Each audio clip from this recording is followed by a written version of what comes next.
नमस्कार दोस्तों, कंप्यूटर की इस क्लास में बहुत बहुत स्वागत है। तो आज हम बात करेंगे दोस्तों विंडो ऑपरेटिंग सिस्टम के जो मेन एलिमेंट्स हैं, मुख्य अवयव हैं, उनके बारे में कि हमें हमारी स्क्रीन पर क्या दिखाई देता है, या जब भी हम हमारे कंप्यूटर को स्टार्ट करते हैं तो स्क्रीन पर जो पहली स्क्रीन दिखाई देती है उसे क्या बोलते हैं, उस पर दिखाई देने वाले जो सिम्बल्स होते हैं, फ़ोटोज़ वगैरह हमें दिखाई देते हैं, उनको हम क्या बोलते हैं, या डिफ़ॉल्ट आइकन्स कौन कौन से होते हैं। तो इन सब के बारे में हम आज चर्चा करने वाले हैं।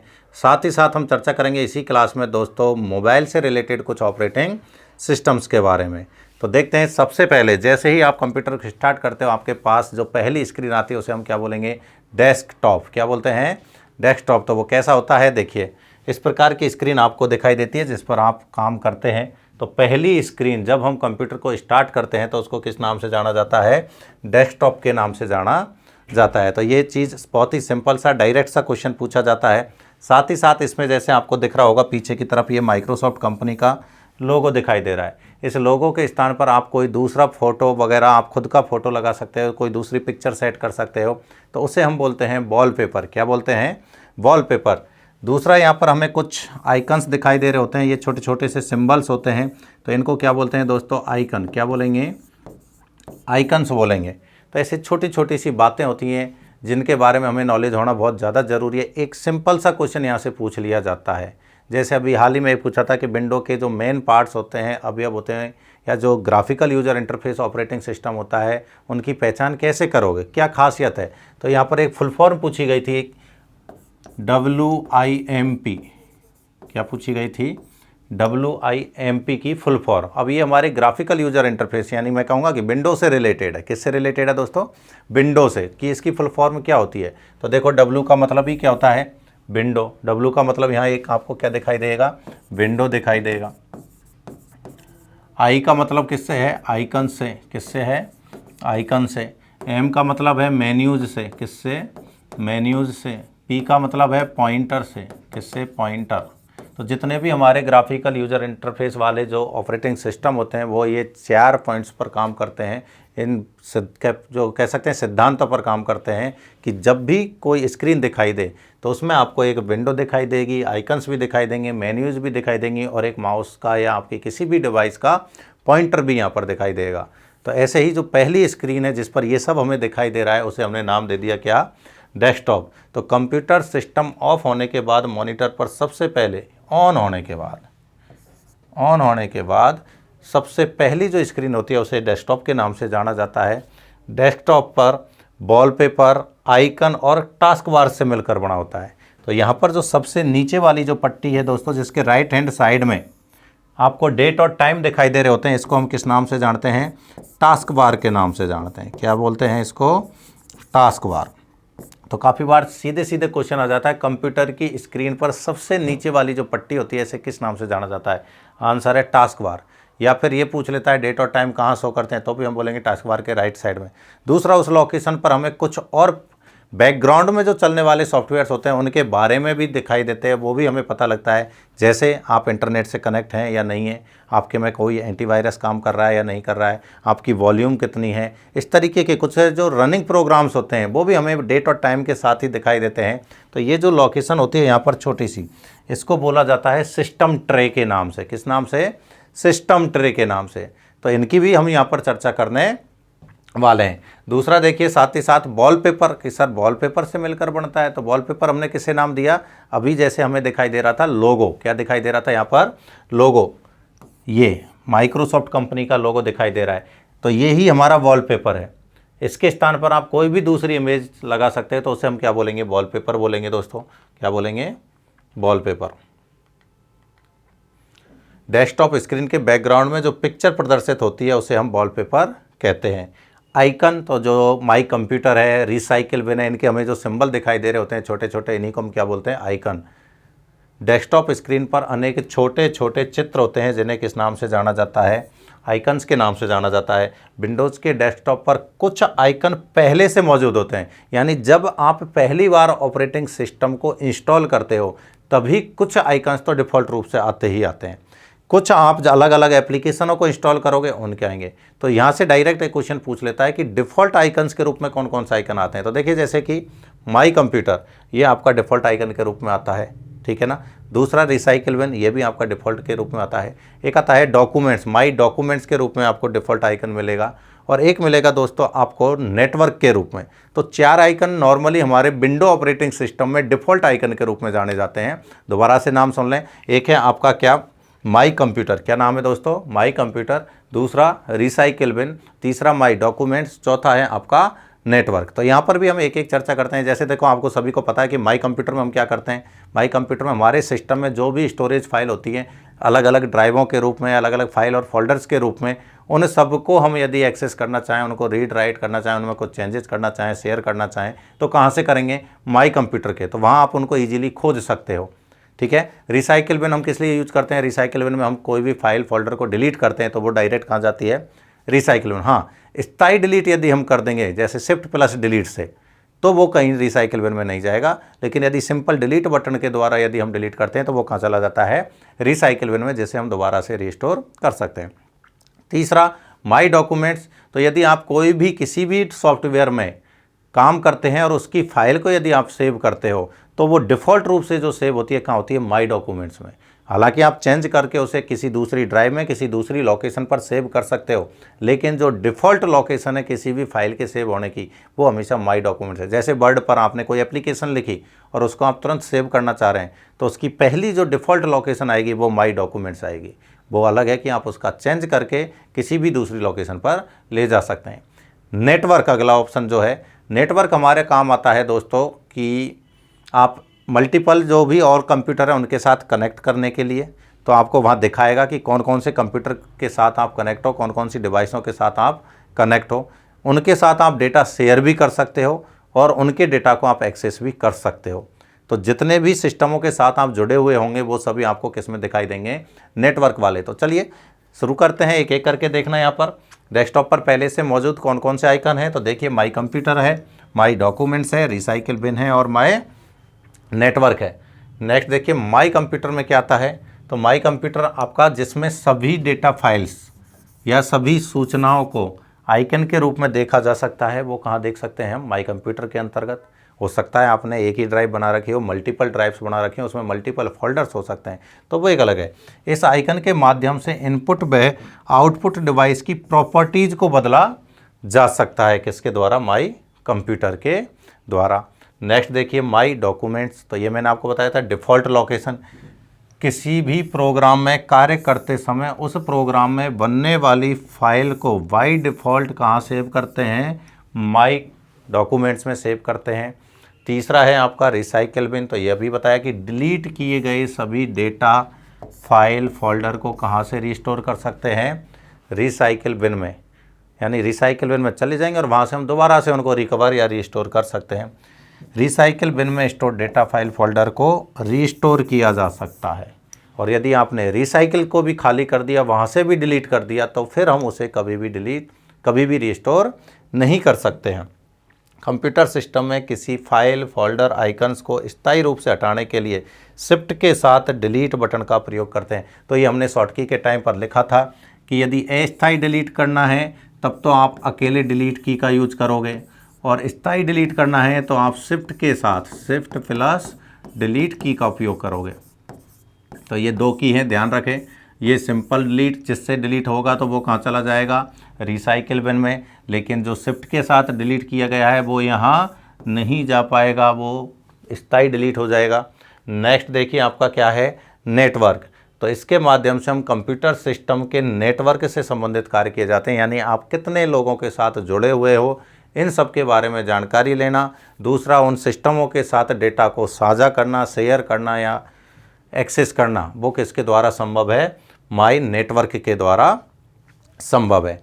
नेक्स्ट देखिए दोस्तों, सबसे नीचे वाली जो पट्टी थी टास्क बार, क्या है, टास्क बार। तो डेस्कटॉप स्क्रीन पर सबसे नीचे की ओर एक लंबा बार होता है, लंबी पट्टी होती है, जिसे किस नाम से जाना जाता है, टास्क बार से। सबसे नीचे होती है, फिक्स है, हर सिस्टम में, हर ऑपरेटिंग सिस्टम में आपको मिलेगी। टास्क बार के लेफ्ट साइड में स्टार्ट या विंडोज़ बटन व राइट साइड में सिस्टम ट्रे पर दिनांक, समय और नेटवर्क साइन, वॉल्यूम साइन प्रदर्शित होते हैं। यानी जो पट्टी थी हमारी उसके लेफ़्ट साइड की यदि हम बात कर रहे हैं, किसकी, लेफ़्ट साइड की, तो देखो जब विंडो 7 यदि हम यूज़ करते हैं तो आता है स्टार्ट बटन, जनरली क्या बोलते हैं स्टार्ट बटन। विंडो 7 में लेफ़्ट साइड में मिलेगा आपको स्टार्ट बटन।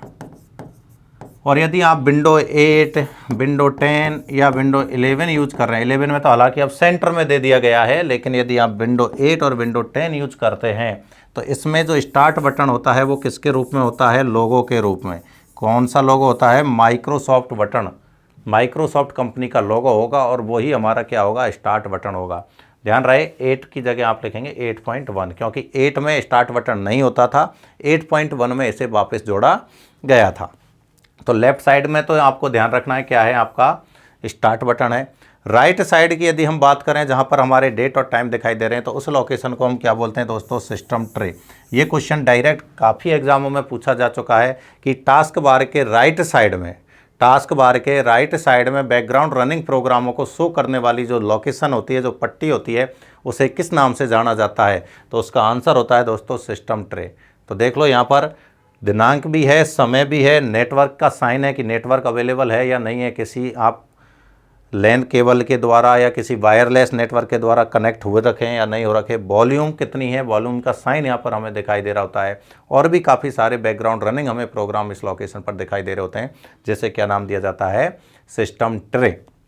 नेक्स्ट देखिएगा स्टार्ट बटन, लेफ्ट साइड वाला कौन सा, ये हमारे पास में जो फ़ोटो है यहाँ पर, ये विंडो 7 से ली गई फ़ोटो है दोस्तों। तो यहाँ देखिए माइक्रोसॉफ्ट लोगो का चमकीला सा बटन दिखाई दे रहा है, कंपनी का लोगो है। इस पर आप क्लिक करते हैं तो ये सारे प्रोग्राम्स के नाम यहाँ पर दिखाई देते हैं, ऑल प्रोग्राम है और जो रिसेंट में यूज किए गए प्रोग्राम हैं उनके हमें सबके नाम दिखाई देते हैं। तो ये हमेशा इस पट्टी के, जिस पट्टी को हमने टास्क बार नाम दिया है, इसके लेफ़्ट साइड में दिखाई देता है। तो इसके माध्यम से स्टार्ट या विंडोज़ मेन्यू लिस्ट प्रदर्शित होती है। तो ये जो पूरी लिस्ट है, हमने कहा था इसको जब कीबोर्ड और माउस यानी हमने इनपुट डिवाइस पढ़े थे तभी विंडो बटन पड़ा था, तो उसको दबाने पर आपको यही मेन्यू ओपन होती है। विंडो की, कीबोर्ड में एक आती है विंडो की, उसको भी आप प्रेस करोगे तो वो यही स्टार्टिंग मेन्यू ओपन देगी। और मैंने कहा था मेन्यू का मतलब हो गया जिसमें हमारे पास मल्टीपल ऑप्शंस हों सेलेक्ट करने के लिए, उसे हम मेन्यू बोलते हैं। तो ये स्टार्टिंग मेन्यू कही जाती है जिसमें हमें ये कई सारे ऑप्शंस देखने को मिलते हैं। विंडोज़ मेन्यू लिस्ट में कौन कौन से विकल्प होते हैं, जैसे यहाँ पर आप कौन कौन से विकल्प हैं तो इनके कुछ नाम आपको दिए गए हैं यहाँ पर देखो, जैसे हेल्प एंड सपोर्ट है, कंट्रोल पैनल है, कंप्यूटर है, डॉक्यूमेंट है, picture, shutdown, all programmes, search है, विंडो एसएस सीरीज़ है, विंडो के मेन प्रोग्राम है। तो बहुत सारे यहाँ पर नाम आपको अवेलेबल होंगे। ऑल प्रोग्राम में यानी हम ये कह सकते हैं कि हमारे सिस्टम में अवेलेबल जितने भी सॉफ्टवेयर हैं, चाहे वो कितने भी प्रकार के एप्लीकेशन है, चाहे वो यूटिलिटी सॉफ्टवेयर हैं या और कोई भी ऐसे सीरीज़ है, उन सब की लिस्ट यहाँ पर हमें अवेलेबल होती है। नेक्स्ट देखिएगा दोस्तों नोटपैड, क्या है नोटपैड। नोटपैड की यदि हम बात करें तो ये हमारे पास ऑपरेटिंग सिस्टम के साथ आने वाला एक ऐसे सीरीज का पार्ट हम समझ सकते हैं, या आप ये कह सकते हैं जब आप MS ऑफिस इंस्टॉल करोगे तो उसके साथ भी ये आएगा नोटपैड, जिसमें आप टेक्स्ट फाइल, प्लेन टेक्स्ट की फाइल क्रिएट कर सकते हो। और उन फाइलों का जो फाइल एक्सटेंशन होता है वो होता है .txt। प्लेन टेक्स्ट डॉक्यूमेंट्स की फाइल का फाइल एक्सटेंशन क्या होता है, .txt। या फिर डायरेक्ट क्वेश्चन आ जाएगा आपको, नोटपैड में बनने वाली जो फाइल होती है, नोटपैड में बनने वाली फाइल को किस नाम से जाना जाता है या उसका फाइल एक्सटेंशन क्या होता है, तो वो है आपका .txt, टेक्स्ट फाइल। नेक्स्ट ऐसे ही एक और आपके साथ ऐसे सीरीज है इसी में जुड़ी हुई होती है, वर्डपैड। पहली बार कहते हैं वर्डपैड को विंडो के 95, विंडो 95 यानी 1995 वाले वर्जन के साथ में रिलीज़ किया गया था। तो कब से चल रहा है ये वर्डपैड आप यूज़ कर रहे हो विंडो 95 के टाइम से, यानी 1995 में इसको पहली बार इस वर्जन के साथ में रिलीज़ किया गया था और आज तक आप इसका इस्तेमाल करते हो। तो ये भी हमारा एक वर्ड प्रोसेसिंग सॉफ्टवेयर है। कैसा, जैसे आपका MS वर्ड होता है उस तरीके का ये एक वर्ड प्रोसेसिंग सॉफ्टवेयर का उदाहरण है। और इसमें जो बनने वाली फाइल्स होती हैं, जो भी डॉक्यूमेंट्स फाइल आप यहाँ पर बनाते हो, उनका जो फाइल एक्सटेंशन है वो क्या होता है, .rtf। क्या होता है दोस्तों, .rtf।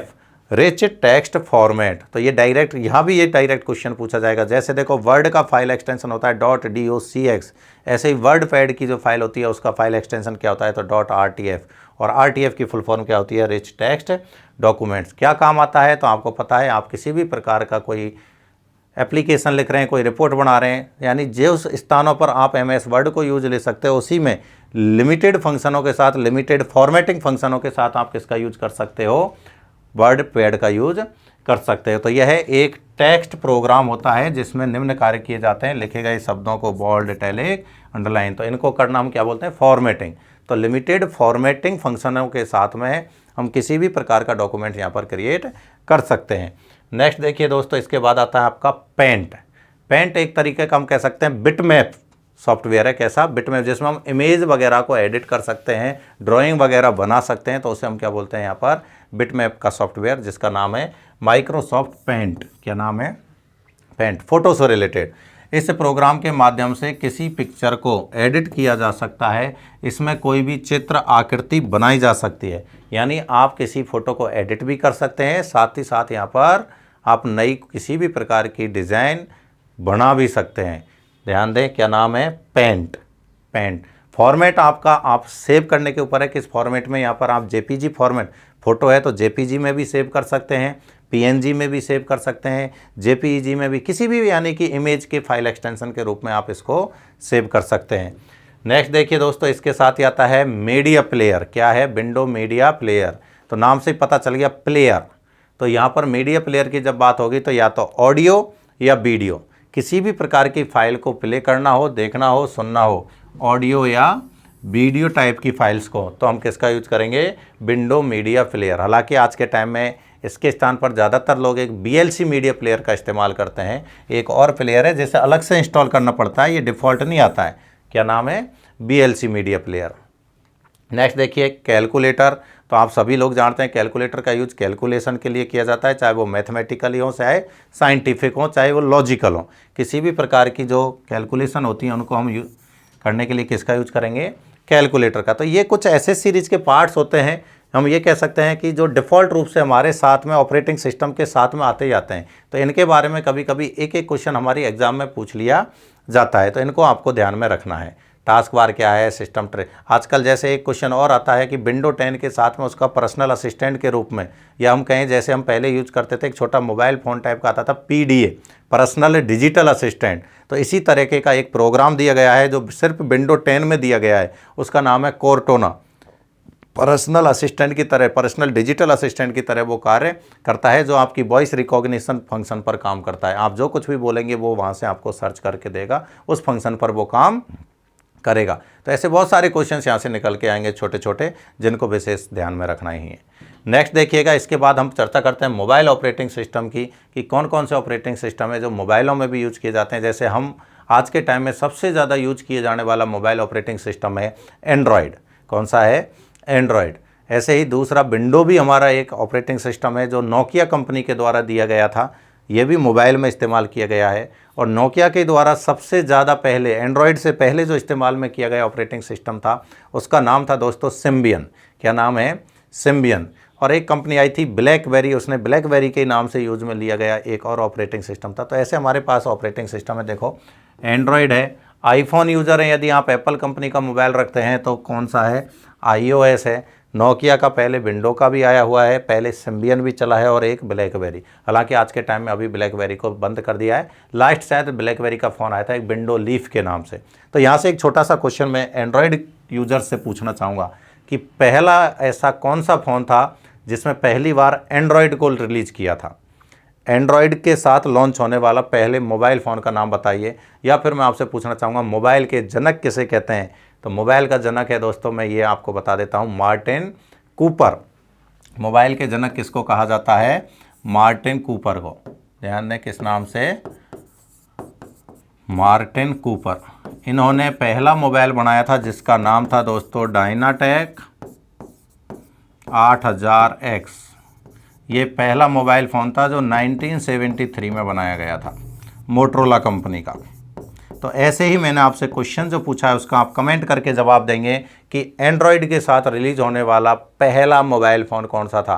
क्लास के अंत में बताऊंगा, उससे पहले आप ज़रूर एक बार कमेंट करके बताएंगे। तो देखिए, सबसे पहले बात करते हैं किसकी, एंड्रॉयड की। तो एंड्रॉयड कंपनी की बात करें, एंड्रॉयड ऑपरेटिंग सिस्टम की, तो इसको लॉन्च किया गया अब गूगल के द्वारा। पहले तो खुद एक एंड्रॉयड कंपनी थी जिसको 2008 में एक्वायर कर लिया गया था, किसके, सॉरी 5 में, एंड्रॉयड कंपनी को गूगल के द्वारा। और फिर हमारे पास में आया एंड्रॉयड ऑपरेटिंग सिस्टम पहला 2008 में। सीधा सा क्वेश्चन आता है कि एंड्रॉयड का सबसे पहला वर्जन, जिसके लिए मैंने आपसे मोबाइल का नाम पूछा है, वो कब लॉन्च किया गया था और किस कंपनी द्वारा। तो कंपनी तो थी लॉन्च करने वाली गूगल, जिसको आप सभी जानते हैं, गूगल बाबा, ठीक है। तो वो कंपनी का नाम है, उसने ऐसे बहुत सारे सॉफ्टवेयर बना रखे हैं। तो गूगल कंपनी के द्वारा 2008 में इसे पहली बार रिलीज़ किया गया था और पहले वर्जन का ही नाम क्या था, एंड्रॉयड 1.0। यहाँ से एक क्वेश्चन और आएगा दोस्तों, अभी लेटेस्ट वर्जन कौन सा है, एंड्रॉयड का लेटेस्ट वर्जन कौन सा है। तो एंड्रॉयड के यदि हम लेटेस्ट वर्जन की बात करें तो ये अभी अगस्त में रिलीज हुआ है, एंड्रॉयड 13। क्या नाम है, एंड्रॉयड 13। कब हुआ है सर, तो ध्यान रखना 15 अगस्त 2022। 15 अगस्त 2022 को एंड्रॉयड का लेटेस्ट वर्जन रिलीज हो चुका है। दूसरा, एक खास बात और है जो आपको ध्यान में रखनी है कि एंड्रॉयड के जो वर्जन आते हैं वो किसी न किसी, उनका एक नाम होता है, कोड नेम बोल सकते हो, निक नेम बोल सकते हो। जैसे आपने यूज किया होगा, किटकैट है, जेलेबियन है, डोनट है, यानी कोई ना कोई इसका एक नाम रखा जाता है जो खाने के आइटम के ऊपर रखा जाता है। ध्यान रखना, कप केक रखा गया था, डोनट रखा गया था, ऐसे ही जेलेबियन रखा गया था, मार्शमैलो रखा गया था, बहुत सारे इसके कोड नेम भी चलते हैं। तो ऐसे जो खाने वाले नाम के आधार पर हैं वो किसके नाम है दोस्तों, एंड्रॉयड के नाम है, अलग अलग के। स्टार्टिंग अल्फ़ा, ए से अल्फ़ा, बी से बीटा, ये सीक्वेंस वाइज चलते हैं। सी से कपकेक, डी से डोनट, ई से भी एक खाने के कुछ न कुछ आइटम्स होते हैं, नाम भूल जाते हैं इनका, जनरली याद नहीं रह पाता है। तो ऐसे बहुत सारे नाम आपको देखने को मिल जाएंगे। iOS, तो ये किस कंपनी का है, एप्पल कंपनी के द्वारा बनाया गया है। कौन सी कंपनी है दोस्तों, एप्पल कंपनी। जो आईफोन यूज़र होते हैं, कौन से मोबाइल के लिए, आईफोन्स के लिए, तो पहला जो इसका पहला जो वर्जन था वो आईफोन OSI के नाम से था, फर्स्ट वर्जन, किस 2007 में, किसमें 2007 में। और लेटेस्ट वर्जन की बात करें तो देखो ये इससे पहले का है। अभी जो लेटेस्ट आ चुका है दोस्तों iOS में, यदि आपसे लेटेस्ट पूछ ले तो अभी आ चुका है 16.0, यानी 16। और इसके भी बीटा वर्जन आते हैं, जैसे 16.1 भी आ चुका है, 16.2, 16.3 भी आ चुका है। अभी 6 दिसंबर को रिलीज़ हुआ था शायद 16.3। लेकिन ध्यान रहे जो पहला आया है ये सितंबर में, लेटेस्ट वर्जन जो आया सितंबर 2022 में आ चुका है। तो लेटेस्ट वर्जन की यदि बात हो तो यहाँ पर है 16, आईफोन का, iOS का 16, iOS 16। तो ध्यान रहे ये पुराना हो चुका है, 2019 ये पुराना है, इसकी जगह क्या कर लेना है आपको, 16। और ये भी कब, 2022 में। तो लेटेस्ट वर्जन 16वां 2022 में आ चुका है। नेक्स्ट देखिए, इसके बाद आता है आपका विंडो ऑपरेटिंग सिस्टम। तो ये एक ही कंपनी ने यूज किया है, नोकिया। जब नोकिया को पहली बार माइक्रोसॉफ्ट कंपनी ने ख़रीदा था तो ये 2010 में लॉन्च किया था। और इसका जो लेटेस्ट वर्जन है विंडो ऑपरेटिंग सिस्टम का, ये अब कंप्यूटर के लिए जो चल रहा है वो है विंडो 11। तो मैं आपको पिछले जब विंडो के वर्जन पढ़े थे तभी बता चुका हूँ। तो ये क्या है, लेटेस्ट वर्जन इसका विंडो 11, जो कि 5 अक्टूबर 2021 को रिलीज़ किया गया। सिम्बियन, ये क्या है, सिम्बियन।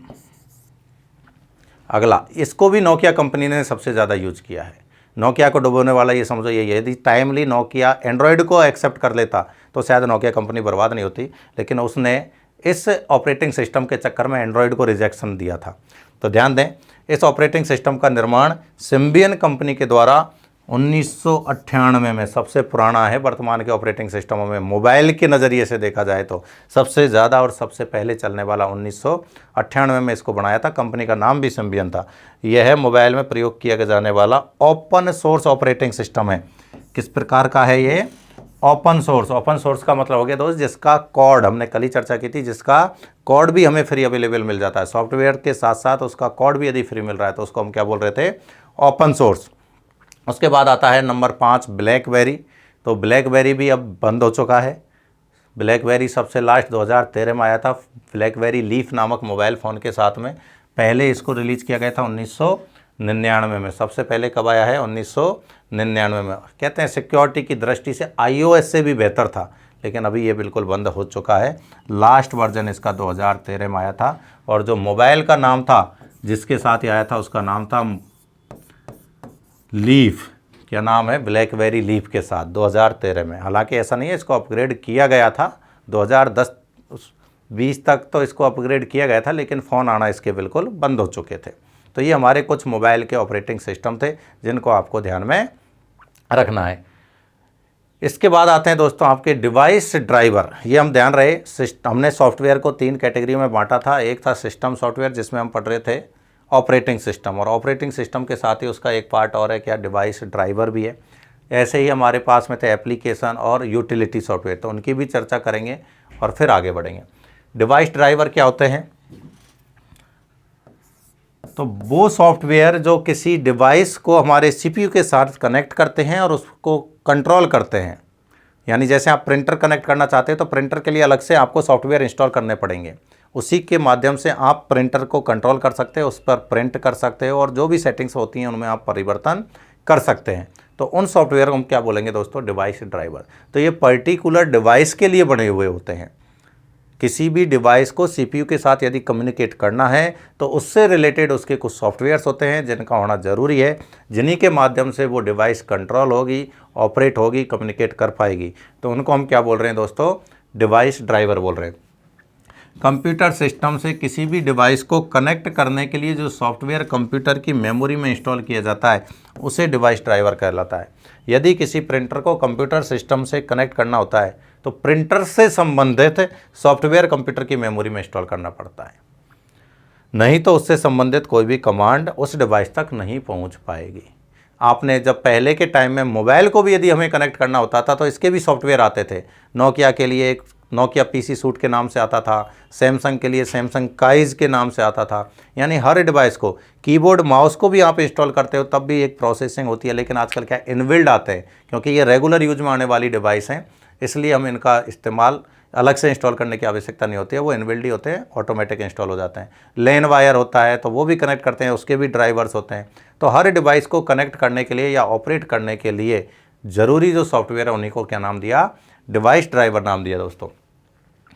आगे हम चर्चा करेंगे नेक्स्ट क्लास में, ध्यान रहे, यूटिलिटी सॉफ्टवेयर, या हम कह सकते हैं हमारे जो ऑपरेटिंग सिस्टम में और भी हमने पॉइंट लिखे थे सिस्टम सॉफ्टवेयर हैं, ट्रांसलेटर, लैंग्वेज। तो इनके बारे में हम चर्चा करते हैं, कौन सी लैंग्वेज है, हाई लेवल, लो लेवल, या असेंबली को अनुवाद करने के लिए कौन से ट्रांसलेटर की, इन सब की चर्चा हम नेक्स्ट क्लास में करेंगे।